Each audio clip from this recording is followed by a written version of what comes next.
Hey y'all, it's your Aaron, and today I wanted to talk about why I think we need to consume more indie channel content and maybe a little bit less of the mass commodified channel content. But before I talk about that, if you're a small creator, you might be interested in the video I made where I talked about the Discord server that I'm trying to set up and promote as a kind of hangout spot for other small creators where we can try and build some kind of community. We can try and help each other out. I'll put a link to that video in the description as well as a link to the Discord server if you're interested in that. But then getting on to content from smaller creators versus larger creators, I'm going to be scrolling through some video thumbnails from smaller creators that I think are worth checking out. So maybe you'll see something you like, and I'll also have the links in the description to those videos and to a playlist of all of those videos. So wow, a lot of stuff going in the description today. I seem to be very descriptive. Of course, there is the YouTube algorithm, and yes, if you make your videos easier to consume and have sort of better production level and get to a point where you've got snappy sound bites and you're talking about the latest trending topic and all of that kind of thing, that is going to help you to get picked up by the algorithm and shared by others. And yeah, maybe that's what you wanted to do when you wanted to get into YouTube. You wanted to make mass-produced stuff that's very commodified, and that's cool.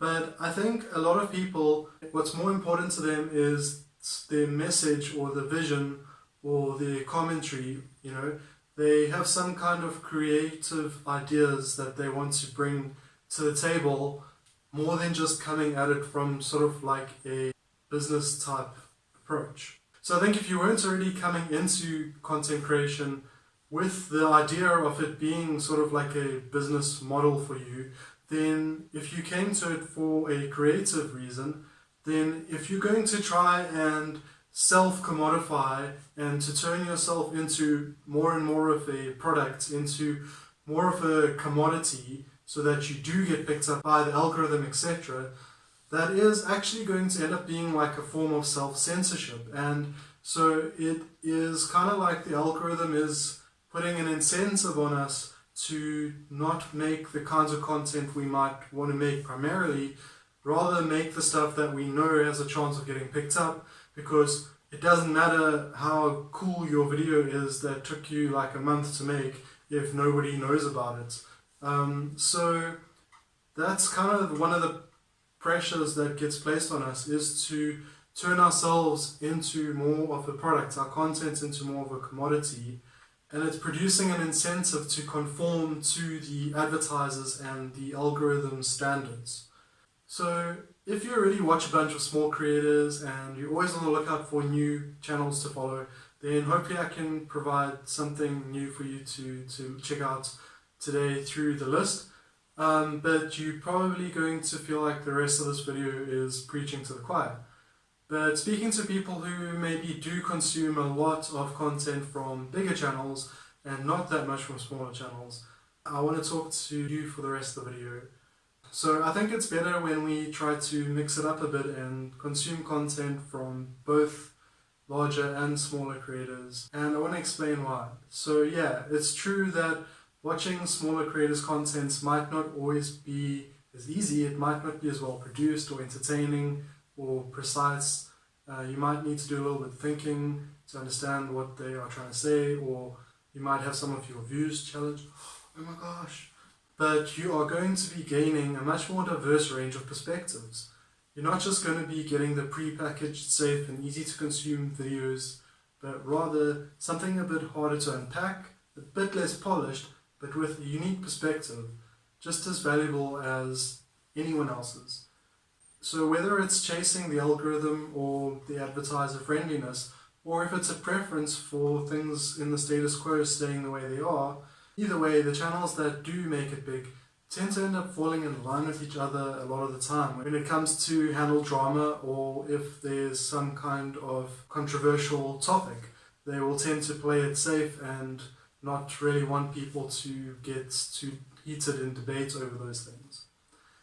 And so one of the metaphors I like to think of regarding this is the difference between like processed fast food and like a home-cooked meal or your fruits and veggies. You're not going to die from eating fast food like for one meal, but if it's all you eat for a long time, it might have a negative impact on your health, because you're going to be missing out on some important nutrients that get lost in the processing procedures. So there's important ideas that aren't really represented in high enough quantities among popular channels, just because they kind of get lost in the process of those channels commodifying themselves to get big. And so I think to have a healthier perspective, we need a balanced diet so that we can get the nutrients from smaller creators, or the ideas that aren't maybe as popular, and so they aren't really featured on popular channels as much.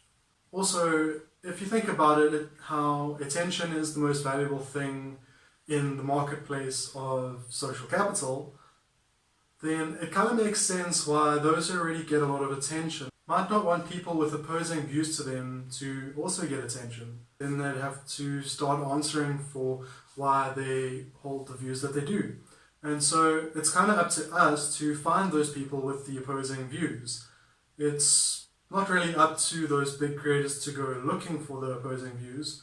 It would be cool if they did address them and stuff, but we should also be going and finding those views in case they don't, so that we do get a rounder picture and we don't fall for all the same logical mistakes that they might have, because we're human, we all are going to mess up in different ways, and so the more rounded your perspectives can get, the more likelihood that the areas where you have a mistake get covered by someone else, and the areas where the popular channels are making mistakes might be getting covered by small channels.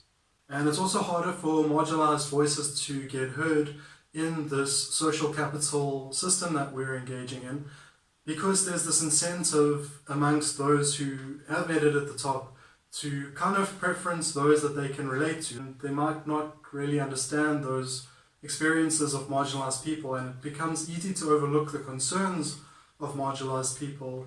And there can also unfortunately end up being gatekeeping by people who do end up getting large audiences, because they kind of already have all the power. Whoever they shout out or platform is most likely to grow and succeed. The algorithm isn't going to do that work for us, and so they tend to end up being the ones who get to decide who makes it or who doesn't. And so they might want to only promote people who aren't going to rock the boat, or who aren't going to challenge their views on things.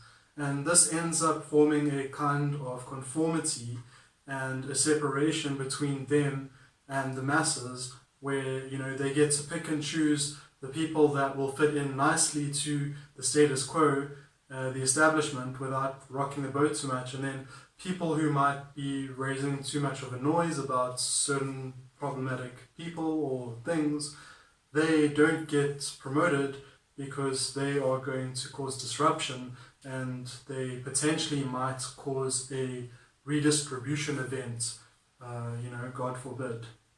So my suggestion for them was to work towards being more accountable to the community at large, to not cover for problematic ideas or behaviors amongst other large creators, and to platform the people who have been marginalized by the harmful things that get called out. So, don't cover for people when they have made mistakes, but rather platform the ones who were hurt by the mistakes they were making. You don't want to see like these sort of cliques that form where they are all agreeing on how much they don't like the other person's opinion. You want to see a debate and engagement when something comes up. You want to hear both sides. We need to be transparent, and we need to allow the community to make up their own minds, rather than trying to manage which information they have access to, etc.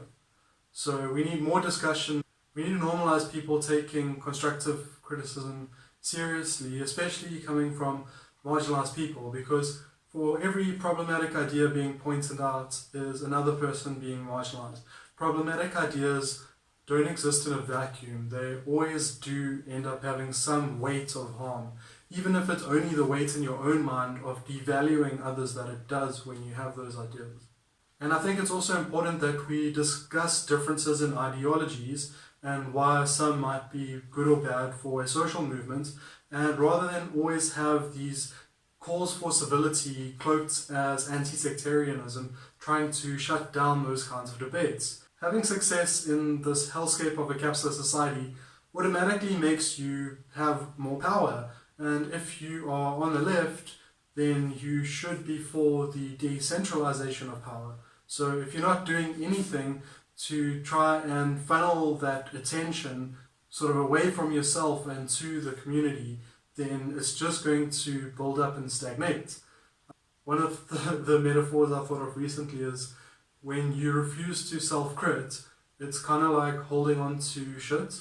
So it's sort of like an ethical constipation. But anyway, getting back to our topic, instead of using those platforms that they've now gotten to help others, they sort of seem to be intent on getting more and more attention, perfecting their algorithmic charms. Like I spent basically just a day casually looking up all these channels that I've listed, and it's not like it's hard. The only reason that I don't do more of this is because I don't really think I can do that much good. Like, I'm not going to be able to get people that many views because although I have an awesome audience, it's like still considered small. So I'm not going to be giving many people a boost with these shoutouts. So yeah, I don't think we should have to always self-censor, walk on eggshells, play nice, and try to keep the big channels happy with us in the hopes that they are going to give us those promotions or platforms that we are looking for, because we obviously want to get our ideas out. You know, someone commented that by me wanting more attention, it's just jealousy, but it's like, if you aren't jealous for attention, then you wouldn't be making YouTube videos. So I don't know if your criticism's well placed in this platform. But if I say something too offensive against like the status quo, and I'm totally getting my promotion through like interviews and promo videos for big channels, then, you know, if I offend the wrong people, they pull those promo videos, they cancel those interviews, and I'm left, you know, sort of on my own. And the problem is that they're not always going to make the right call when it comes to that. So they kind of hold all the power unless you break down that hierarchy and you start doing things more in a community, being more transparent and accountable in your relationships and being open to that criticism. You know, and so hopefully things change, because I would hate to think that they actually want to hold that sort of gatekeeping position. Some people convince themselves that they're protecting the community and that's why they need to gatekeep, but gatekeeping's never cool. And I don't think gatekeeping actually makes us safer. I think what makes us safer is community. Community is being able to voice your concerns and to get them taken seriously, not ignored, for you not to get victim blamed. That's what makes us safe, when you have the ability to express when you've been wronged and for people to actually give a crap about that. But never mind gatekeepers, I think you're also going to be able to get a way better sort of experience of community by giving more of your attention to smaller creators. Because just think about comments. Like, if you comment on a small creator's video, you're going to be one of like 5, 10, 50 comments, not like hundreds and thousands of comments. So there's actually a chance that your comment's going to get read, maybe even responded to. It might even prompt a video being made. Whereas when you are commenting on a bigger channel, unless you sort of win the attention lottery there, it's basically just going to become like a number sitting in a database. And it's kind of similar to how economics works when you come to like money, because if you give a lot of money to the people at the top, then it just kind of goes into their bank accounts and it doesn't really stimulate the economy much. It might look good on the balance books, but there isn't actually more economic activity happening because of it. Whereas if you give that same amount of money to people who need it more, then they are going to take it and they're going to spend it immediately on something that they need, and that's going to immediately reinvigorate the economy and stimulate it. So that's why it's always better to, you know, redistribute wealth towards the bottom of a hierarchy, in my opinion. And so it's the same with attention, I think. When we are giving more attention to small creators, that's going to help them more than it helps the bigger creators. And it's going to help them to be able to feel like they're part of a community more. And it's going to help them to have more feedback to make their videos better. And it's just going to have a way more chance of having a positive impact on that person. So yeah, I'm not saying that you have to cut out watching bigger channel content entirely. All I'm saying is that maybe have a bit of a balanced diet. And so yeah, that's pretty much all I have to say today. This isn't meant to be an attack on any specific content creator. I could probably mention names, but I don't want to. I don't think that's really helpful. I think it's more like what we need is a cultural shift, and hopefully for everyone to be on board with it. And I think it's needed, judging by how many people are making videos about their dissatisfaction with the trends that the bigger BreadTube channels seem to be following. And yeah, just to be clear, we are only talking about the social capital hierarchy here, not at all suggesting we apply the same logic to creators with huge Patreon numbers. That would be way too spicy. Don't worry, I'm definitely not suggesting that. Unless...